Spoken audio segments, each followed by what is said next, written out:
کوئی مرد بھی بزدل نہیں ہوتا، کوئی بھی ایسا نہیں ہوتا کہ وہ بیوی کی ہر بات مانے اور وہ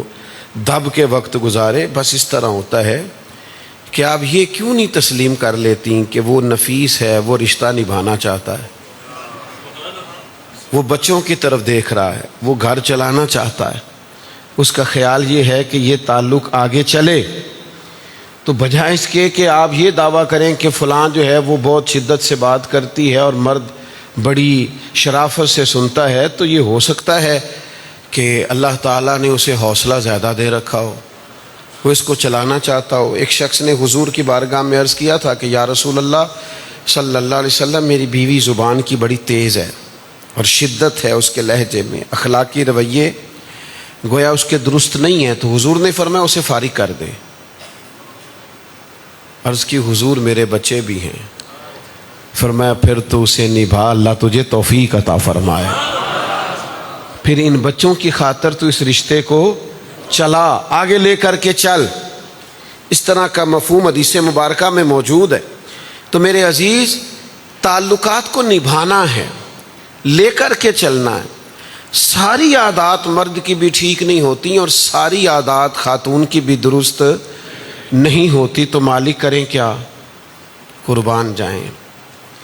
بڑے بڑے لوگ پریشان ہیں نا ازدواجی زندگی کے مسائل میں، یہاں تک کہ لوگ نفسیات کے ڈاکٹر سے دوائیاں لینے پہنچ گئے، یہاں تک کہ لوگ بڑوں سے مشاورت کرتے، یہاں تک کہ لوگ کہتے ہیں ہر وقت یہی سوچے سوار رہتی ہیں، میں تو کوئی کام کر ہی نہیں سکتا، یہاں تک کہ لوگوں کا یہ دعویٰ رہنے لگا ہے کہ اگر میرے گھر کا مسئلہ حل ہو جائے تو شاید زندگی میں سکون آ جائے۔ تو قرآن مجید ہے، سورہ النساء ہے، اللہ تعالیٰ نے گھر چلانے کا ایک نسخہ ارشاد فرمایا، اور میرا خیال ہے یہ اتنا حسین نقطہ ہے، اتنی بڑی بات ہے، اتنا عظیم رہنما اصول ہے کہ میرا خیال ہے کہ ساری زندگی قرآن مجید کی اس آیت کے مطابق گزاری جا سکتی ہے۔ اللہ تعالیٰ نے ارشاد فرمایا وَعَاشِرُوهُنَّ بِالْمَعْرُوفِ، بیویوں سے اچھے طریقے سے برتاؤ کرو۔ فَإِن كَرِهْتُمُوهُنَّ، اگر تمہیں ان کی کوئی عادت ناپسند ہو، اگر وہ تمہیں پسند نہ ہو، تو فرمایا فَعَسَىٰ أَن تَكْرَهُوا شَيْئًا، ہو سکتا ہے تم کسی چیز کو ناپسند کرو، وَيَجْعَلَ اللَّهُ فِيهِ خَيْرًا كَثِيرًا، اور اللہ تعالیٰ نے اس میں ہی تمہارے لیے بہت ساری خیر رکھی ہوئی ہو سکتا ہے اللہ تعالیٰ نے اسی میں تمہارے لیے بہت ساری، قربان جائیں کیا انداز ہے کریم کا سمجھانے کا، کیا طرز کلام ہے، کیا شائستگی ہے، کیا کھلتے ہوئے پھول ہیں، کیا پھوٹتا ہوا نور ہے۔ مفسرین کرام نے بہت ساری باتیں لکھی ہیں، پر ایک بات کمال لکھی ہے، فرمایا ہو سکتا ہے تمہیں ناپسند ہو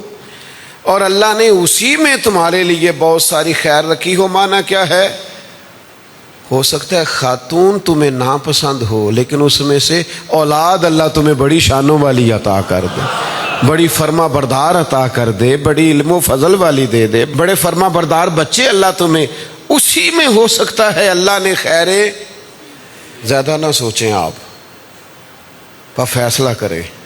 او بھائی آپ گم نہ ہو، فیصلہ کریں کہ رب نے جو فرما دیا ہے وہ حق اور سچ ہے۔ اگر کوئی عادت ناپسند بھی ہو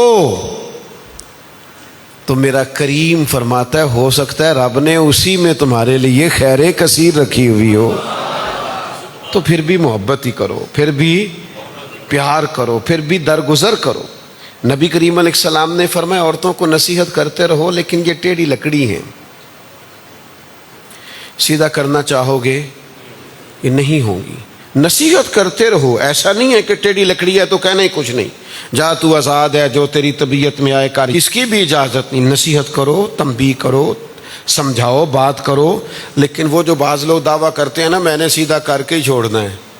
وہ مہربانی کریں دعویٰ ذرا واپس لے لیں، وہ تھوڑا سا نا سجدہ صاف کر لیں،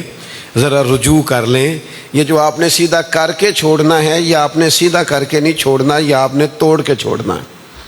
یہ آپ نے اس کے اندر وہ کر دینا ہے جس میں بعد میں بچوں کے لیے آزمائش ہو جائے. تو گھر کو چلائیں، اس میں خاتون یہ تسلیم کرے کہ میرے گھر کا سربراہ میرا مرد ہے، اور مرد یہ سمجھے کہ چونکہ میں سربراہ ہوں، اللہ کریم نے فضل و شرف مجھے عطا کر رکھا ہے، لہذا چیزوں کو لے کے بھی آگے میں نے چلنا ہے.